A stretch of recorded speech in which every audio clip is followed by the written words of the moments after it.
Your personality thinks it's charming. But it's actually cringeworthy. Why do we do this? Is it fear? Self-preservation? Or something far more complex? We'll unravel this psychological puzzle together, exploring the fascinating world of shadow selves and the unexpected ways we sabotage our own happiness. Because, let's face it, sometimes we are our own worst enemies, and our inner critic has a surprisingly good sense of humor. It's as if our brain saves our trauma in 4K. But our grocery list in potato quality. The priorities, right? Imagine this. You're on a first date, charming, witty, and seemingly effortlessly cool. You reveal carefully curated snippets of yourself. The fun-loving traveler, the passionate foodie, the intellectual bookworm. You hide the crippling fear of failure, the deep-seated insecurity, the secret stash of cheesy romance novels under your bed.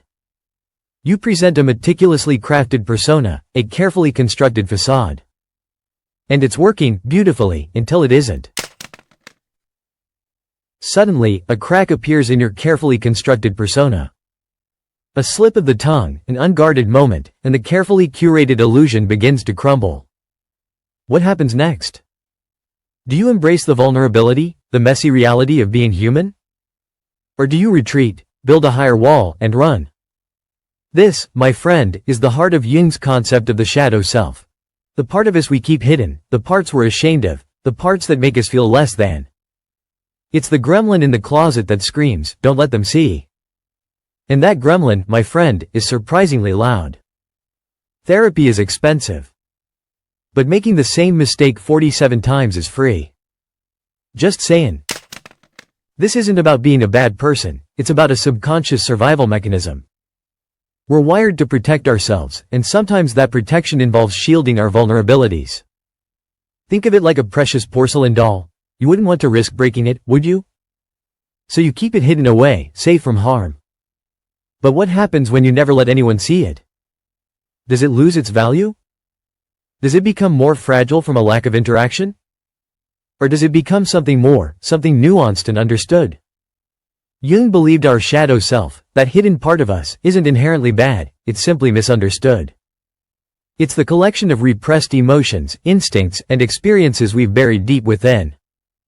It's the part of us that feels uncomfortable, the part we'd rather not acknowledge. It's the voice whispering doubts and fears, the one that says, "You're not good enough." But it's also the source of untapped creativity, the wellspring of unexpected strength. It's the part of us that makes us uniquely, wonderfully, and sometimes hilariously, ourselves.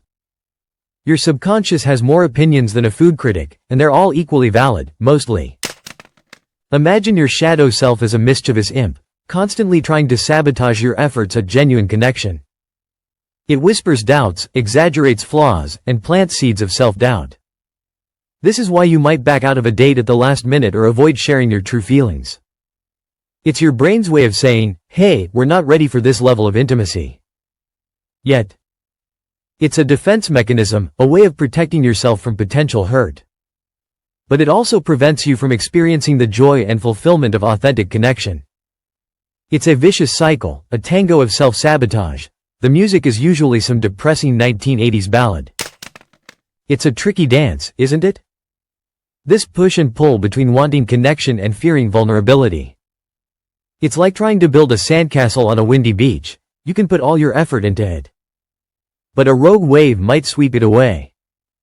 The fear of that wave crashing over your carefully constructed masterpiece is enough to make you want to give up before you even begin. But what if the wave isn't as destructive as you fear? What if it simply reshapes your castle, making it stronger, more resilient? This isn't about avoiding all relationships, it's about recognizing patterns of self-sabotage. We often unconsciously choose partners who mirror our own insecurities, confirming our deepest fears. It's a twisted kind of comfort, familiar misery, if you will. It's easier to stay in the familiar darkness than to risk stepping into the light, even if that light promises something better. It's like sticking with a bad television show. Because you've already invested so much time in it, even though it's awful. You know it's bad. But the inertia is powerful. Jung's concept of the shadow self helps us understand this self-destructive behavior. He believed that our unconscious holds both light and darkness, and that true wholeness comes from integrating both. Ignoring the shadow only strengthens its power. It's like ignoring a leaky faucet. It might drip slowly at first, but eventually, it will flood the whole house. Facing the shadow, however uncomfortable, is the only way to stop the leak and prevent a total meltdown. It's about understanding why you build your sandcastles where the waves are most likely to hit, not about avoiding the waves altogether. The real challenge is learning to build a stronger castle, one that can withstand the inevitable storms, and maybe, just maybe, finding someone who will help you build it. Jung believed that our shadow self, while unsettling, holds vital keys to self-understanding.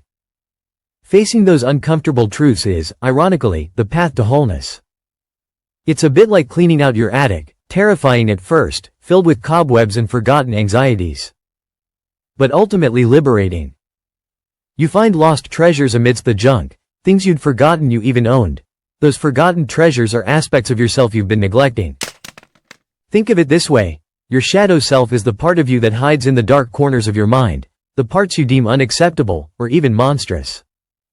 But those monsters often contain valuable wisdom and untapped potential. It's like that old, dusty box in the attic. You might be scared to open it, but inside might be your grandmother's antique jewelry, a family heirloom you never knew existed. Ignoring your shadow is like leaving that box unopened. You're missing out on a significant part of your heritage, your very being. It's a missed opportunity for self-discovery and a richer, more complete understanding of yourself. The process isn't easy, though. It's like trying to assemble IKEA furniture without instructions, late at night, while battling a caffeine withdrawal headache. But the sense of accomplishment when it's finally done, however wonky it might be, is well worth the effort. And you'll have a much better understanding of your own unique, slightly chaotic, assembly instructions. Facing your shadow self isn't about becoming a saint. It's about becoming you, the gloriously messy, wonderfully flawed, and utterly unique you. It's about accepting the parts of yourself you've tried to bury, the parts that whisper embarrassing secrets in the dead of night. Those whispers, those shadows, are not your enemies. They're simply unexplored territories within your own mind. The peace she felt began to draw her toward open spaces. Think of it like this. Your life is a vast, unexplored continent.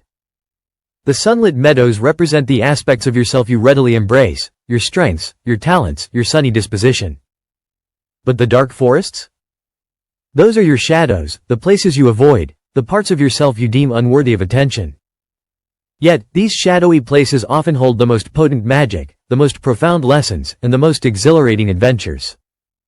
To truly know yourself, you must explore both the meadows and the forests, embracing the light and the darkness within.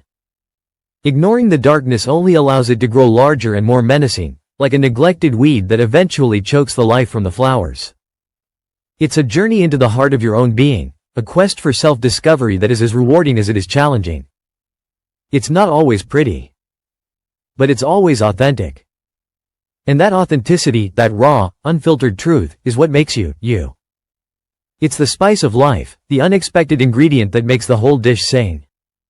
Embrace the chaos, the quirks, the unexpected flavors. They're what make you uniquely delicious. You think you are being connected when you're actually isolated. It's a common human paradox, isn't it? We crave connection, yet we often build walls around our hearts, brick by brick, fear by fear. We push away the very people who see the messy, glorious, terrifyingly real us. This isn't about being deliberately difficult, it's about a subconscious self-preservation mechanism. Imagine your heart as a delicate glass vase, filled with all your vulnerabilities, insecurities, and deepest fears. Would you casually hand that vase to just anyone? Probably not. You'd carefully choose whom you'd trust to hold something so precious and fragile. Jung, that brilliant but slightly eccentric Swiss psychologist, called this our shadow self. It's the part of us we hide, the bits we deem unacceptable, the aspects we'd rather not acknowledge. It's the part that makes us relatable, messy, and real. Think of your shadow self as that embarrassing karaoke performance you'd rather forget ever happened. Except, it's always playing on repeat in your head. The problem is, when someone does see that karaoke performance, when they see the real you, complete with off-key singing and questionable dance moves, it can trigger a primal fear. A fear of judgment, rejection, and exposure. It's like your brain is a well-meaning, but slightly overprotective mother hen. It's doing what it thinks is best, protecting you from perceived harm. The secondary insight here is that we often unconsciously attract people who want to see our shadow self. We gravitate toward those who mirror back our idealized image, our carefully constructed facade. It's safer, easier, and less emotionally taxing. But is it truly fulfilling? The turning point comes when we realize this self-preservation isn't about protecting ourselves from others. It's about protecting ourselves from ourselves. It's about confronting the uncomfortable truth of our own imperfections. The punchline? Authentic connection requires courage. The courage to be seen, flaws and all. The courage to embrace the messy, wonderful, slightly off-key you. So, are you ready to ditch the karaoke machine and embrace your inner rock star, even if you're a little off-key?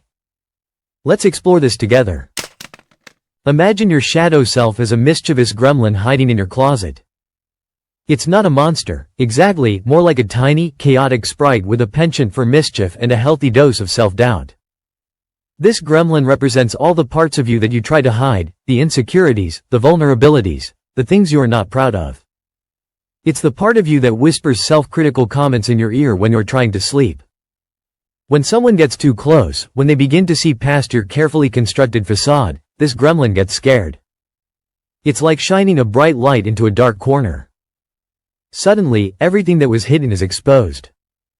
The gremlin's natural reaction is to scurry back into the shadows, pulling you along with it. It's not personal, it's a survival mechanism. It's your subconscious screaming, don't let them see the mess. This isn't about being a bad person. It's about a fundamental human need to protect ourselves from perceived threats. The threat, in this case, isn't external, it's internal. It's the fear of being judged, rejected, or worse, seen for who you truly are, messy gremlin and all. And that, my friend, is a truly terrifying prospect for most of us. The closer someone gets to understanding your gremlin, the more intensely your subconscious fights back. It's a fascinating dance between vulnerability and self-preservation, a push and pull that shapes our relationships profoundly. It's like trying to hold onto a slippery bar of soap. The harder you grip, the more likely it is to slip away. This avoidance isn't about rejecting connection, it's about protecting a fragile sense of self. We build walls, not out of malice, but out of fear. Fear of exposure, fear of judgment, fear of the potential pain of rejection. It's a self-protective mechanism honed over millennia, a survival instinct disguised as relationship sabotage. It's like your brain is a well-meaning, but slightly overprotective parent, constantly warning you of potential dangers, even if those dangers are mostly imaginary. Sometimes we create these imaginary dangers ourselves, based on past experiences or ingrained beliefs. Think about it. How often have you subtly sabotaged a promising relationship, just when things were starting to get serious? Did you suddenly become unavailable, overly critical, or inexplicably distant? This isn't necessarily a conscious act of self-sabotage. It's often a subconscious defense mechanism, protecting you from the perceived threat of intimacy. It's a complex interplay of fear, avoidance, and self-preservation, all wrapped up in a neat little package of seemingly inexplicable behavior. It's a bit like a psychological thriller unfolding within your own mind. We build these elaborate defenses, these intricate fortresses of avoidance, to protect ourselves from the perceived threat of vulnerability. But what if the real threat isn't vulnerability itself, but our fear of it? What if the greatest risk isn't being seen, but remaining unseen, unknown, and ultimately, unloved? Jung believed that facing our shadow selves, confronting those uncomfortable truths about ourselves, is the path to wholeness. It's not about erasing the gremlin, but about understanding it, accepting it, and even, dare I say, befriending it. Think of it like this. Your shadow self is your personal, slightly unhinged, comedian. It's funny until it's not, and then you want to hide it. The irony? That comedian might be the funniest part of you. What if those who see your shadow are the ones who truly appreciate your comedic timing? We fear judgment. But sometimes, the judgment we fear is our own self-criticism projected onto others. Are you more afraid of being seen or being alone? The answer might surprise you. Maybe your shadow isn't a monster, but a misunderstood puppy. It just needs a little love and understanding. And maybe a good therapist. Self-acceptance is a journey, not a destination. It's a messy, often hilarious journey. Embrace the chaos. The more you embrace your shadow, the less power it has over you. It's like befriending your inner gremlin. They might even help you find the remote. Start small. Acknowledge one shadow aspect today. This might involve facing your deepest insecurities, or maybe just admitting you love cheese puffs. Share your shadow stories, anonymously, if you're feeling particularly shy. It's a paradoxical dance, isn't it? We crave connection. Yet we simultaneously erect walls to keep others at bay. We yearn for understanding, but sabotage any attempt at genuine intimacy. This isn't about malice, it's a complex interplay of fear and self-preservation. Jung saw this as a fundamental aspect of the human psyche, a constant negotiation between our conscious desires and our unconscious anxieties. Think of it as a tightrope walk.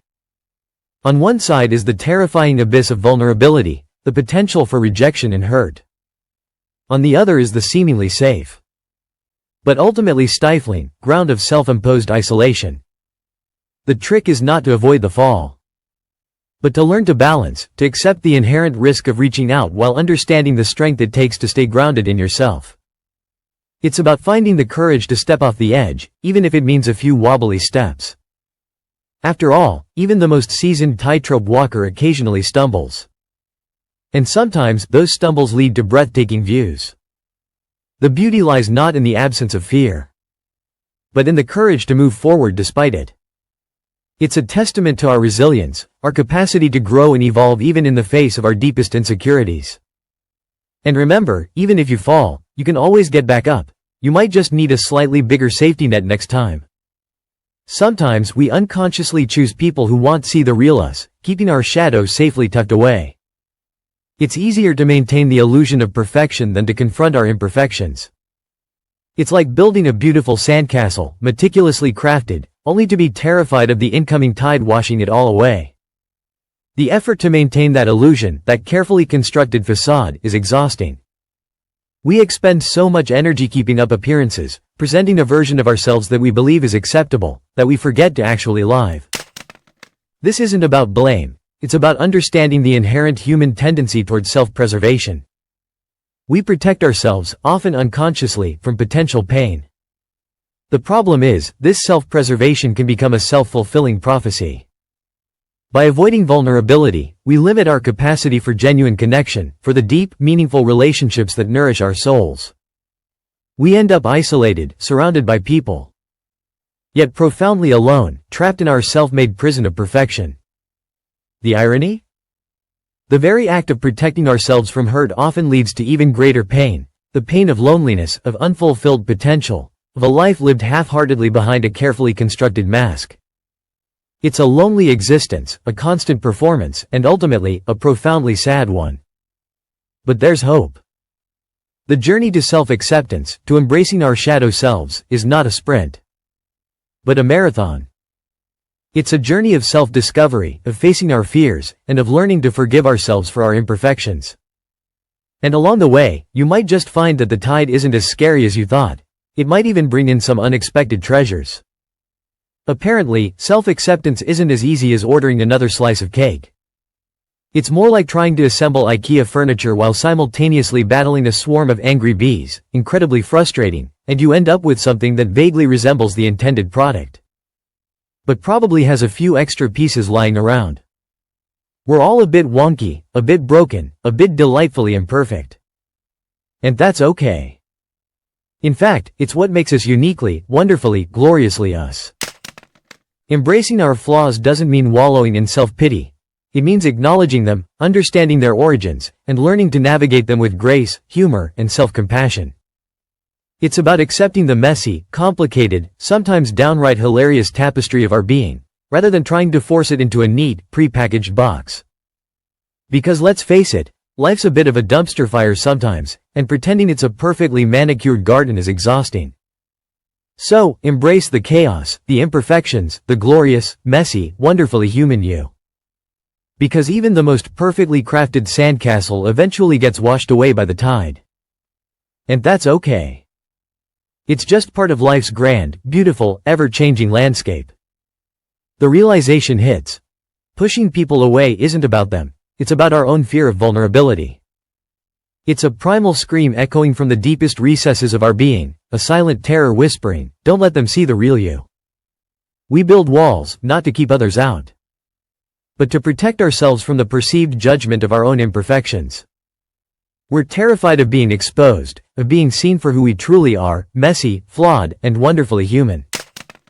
What if the risk of exposure is far outweighed by the reward of genuine connection?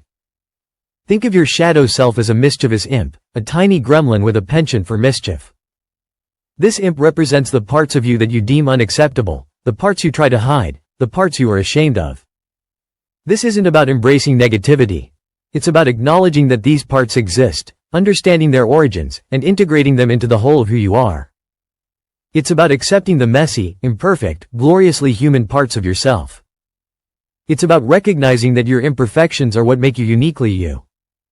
They're the spice of life, the quirky charm that makes you unforgettable. They are not weaknesses to be hidden, but facets to be embraced. The journey to self-acceptance isn't a straight line, it's a winding road filled with unexpected detours and breathtaking vistas. There will be moments of doubt, moments of fear, moments when you want to retreat back into the safety of your carefully constructed walls. But with each step forward, with each vulnerability shared, you'll discover a deeper sense of self-worth, a stronger sense of self-love. And that, my friend, is a journey worth taking. The rewards are far greater than the risks. Because true connection isn't about perfection, it's about authenticity. It's about being seen, truly seen, and loved for who you are, flaws, gremlins, and all. This journey of self-discovery, however, isn't a solo trek. It's like navigating a treacherous mountain pass. You might stumble, you might fall. But the right companions can help you pick yourself up, dust yourself off, and keep moving forward. Those who can see your gremlin, your shadow self, aren't necessarily there to judge. They might be the ones who understand the terrain best, who can help you find the hidden pathways to wholeness. They are the ones who recognize the value in your unique brand of chaos. They appreciate the full spectrum of your being, not just the carefully curated highlights. Finding these people, these true companions, might take time, patience, and a healthy dose of courage. It requires letting down your guard, opening yourself up to the possibility of both connection and rejection. But remember, rejection doesn't negate your worth. It simply means that person wasn't the right fit for this particular leg of your journey. It's a redirection, not a dead end. It's an opportunity to refine your compass and continue your ascent towards self-acceptance. The view from the top is worth the climb, even if it's a bit rocky along the way. And sometimes, the most breathtaking views are found in the most unexpected places. So, picture this. Your shadow self isn't just a lurking gremlin. It's a mischievous imp with a penchant for dramatic flair. It throws tantrums when confronted, hides your favorite socks, and whispers self-doubt in your ear just when you are about to nail that presentation. It's the part of you that craves attention, even if that attention is negative. This imp, however, isn't inherently evil, it's simply misunderstood. It's a reflection of the parts of ourselves we've deemed unacceptable, the vulnerabilities we try to bury deep within. And the more we try to ignore it, the louder it screams for recognition. Think of it as a toddler throwing a tantrum. Because it's tired and hungry, ignoring the tantrum only makes it worse. The people who see your shadow, who acknowledge those hidden parts, aren't necessarily judging you. They're simply recognizing the full complexity of your being. They see the imp, the mess, the tantrum, and yet they still see you. They see the person underneath the chaos, the strength amidst the vulnerability. It's a kind of acceptance that is both terrifying and liberating. It's like finally admitting to yourself that you have a cheese puff addiction. Instead of hiding it, you embrace it with gusto. You might even start a support group. The relief is immense. The judgment? Surprisingly non-existent, or at least less than you feared. The real monster, after all, is the fear of being seen for who you truly are. And that fear, my friend, is the one you truly need to conquer. So, the people who see your shadow aren't your enemies. They're potential allies in your quest for self-acceptance. They're the ones who can help you understand your mischievous imp, teach it some manners, maybe even get it to return those stolen socks. They offer a hand, not judgment. This fear of exposure isn't about lacking confidence. It's about a deep-seated belief that our imperfections will shatter the carefully constructed image we present to the world. We curate our online personas, meticulously crafting narratives that hide the messy reality of our inner lives. The truth is, these carefully curated profiles are often a smokescreen for a deeper insecurity, a fear of being found out, a fear of not measuring up. It's a self-fulfilling prophecy.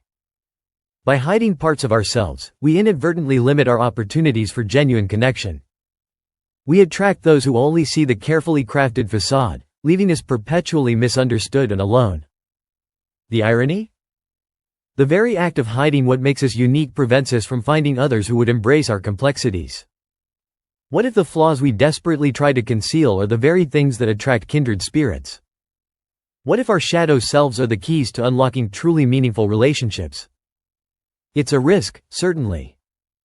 But the reward is a life lived authentically, in all its glorious imperfection.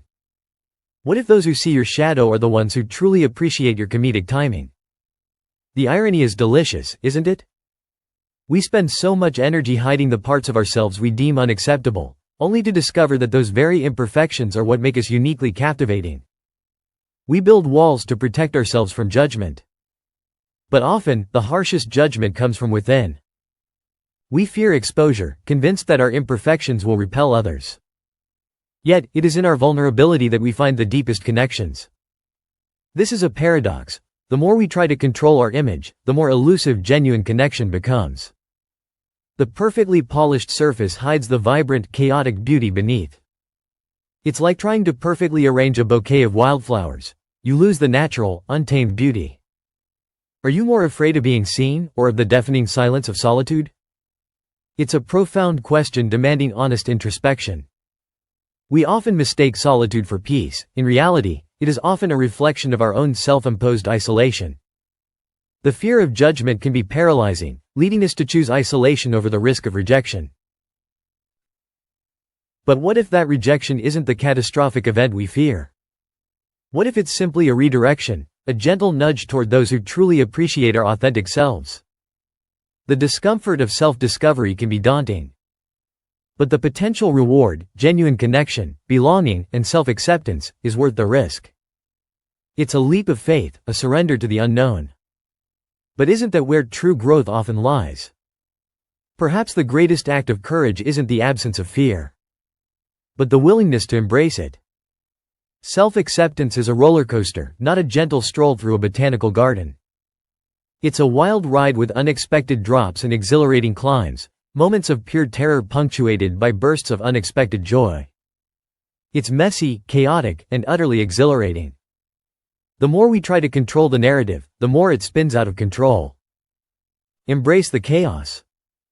Let go of the need for perfect control and allow yourself to be swept away by the current of self-discovery. It's in the messy, unpredictable moments that we truly connect with our authentic selves. The path to wholeness isn't a straight line. It's a winding road, full of unexpected detours and surprising discoveries. The discomfort of self-discovery is a temporary inconvenience compared to the chronic pain of living a life that isn't truly yours. It's like wearing shoes 2 sizes too small. You might get used to the discomfort, but you'll never truly dance.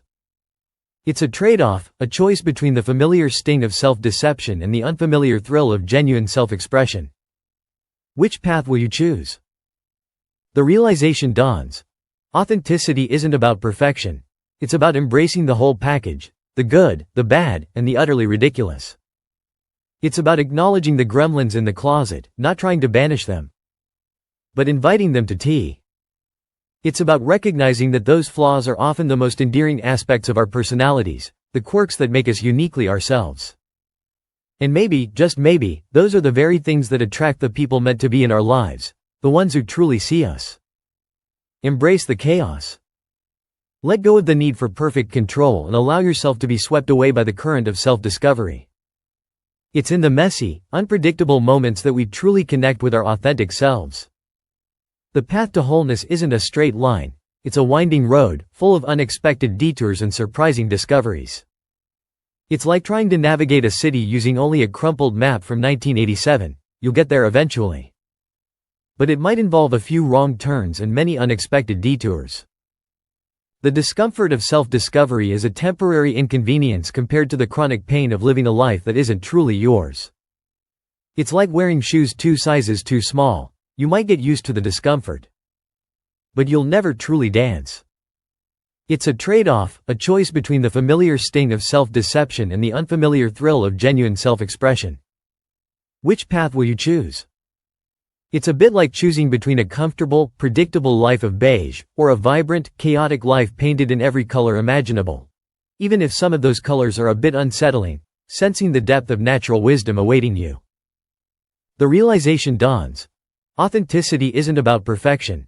It's about embracing the whole package, the good, the bad, and the utterly ridiculous. It's about acknowledging the gremlins in the closet, not trying to banish them, but inviting them to tea. It's about recognizing that those flaws are often the most endearing aspects of our personalities, the quirks that make us uniquely ourselves.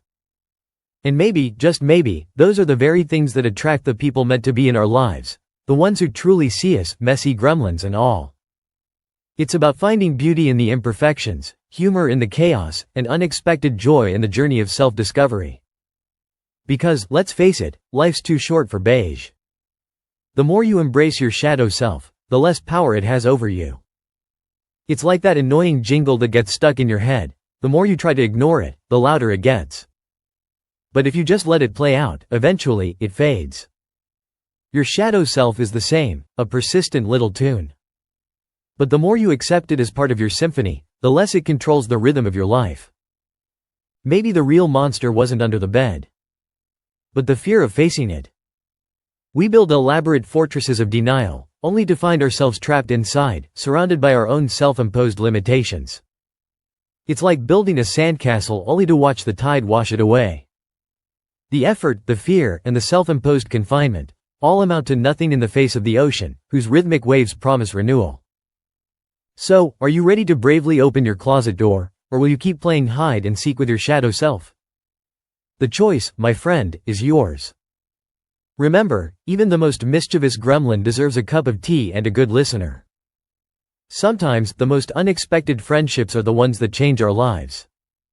And sometimes, facing your fears is the funniest thing you will ever do. Start small. Don't try to conquer your entire shadow self in one fell swoop. Think of it like eating an elephant, one bite at a time. Acknowledge just one shadow aspect today. Maybe it's that nagging insecurity about your public speaking skills, or that persistent fear of failure. Just acknowledge it. Name it. Give it a voice. Don't judge it, simply observe it. This is the first step toward befriending your inner gremlin. This might involve confronting your deepest insecurities, the ones you usually bury under mountains of self-doubt. It could be as simple as admitting to yourself that you sometimes procrastinate, or that you secretly love reality TV shows, despite your better judgment. The point is to start small, to build a foundation of self-awareness, one tiny, imperfect brick at a time. It's about gentle self-discovery, not a brutal interrogation. Remember, self-acceptance is a marathon, not a sprint. There will be stumbles, laughter, and moments of utter absurdity. Embrace the journey, the messiness, and the gremlins. They're part of what makes you, you. And who knows? Maybe those gremlins have some pretty hilarious stories to tell. Share your shadow stories anonymously if you're feeling particularly shy. Let's build a community of understanding, where we can laugh at our own gremlins and offer each other support on this sometimes hilarious, sometimes heartbreaking journey of self-discovery. After all, isn't it comforting to know that we're all a little messy, a little flawed, and a little wonderfully, hilariously weird? Because that's the truth, isn't it? We're all walking, talking contradictions, a beautiful blend of light and shadow. The sooner we embrace that duality, the sooner we can truly connect with ourselves and others. Think of it as a cosmic joke. We're all in on it, even if we don't always realize it. So, let's raise a metaphorical glass, or a mug of tea, if you're like my inner gremlin, to the messy, wonderful, sometimes terrifying beauty of being human. Let's celebrate our imperfections, laugh at our flaws, and embrace the journey of becoming more fully ourselves. Because, honestly, what's life without a little chaos and a lot of self-deprecating humor? The path to wholeness is paved with laughter, after all, and maybe a few strategically placed cheese puffs. What do you think? Anyone with similar experiences, please comment below and check out the full video via the link below.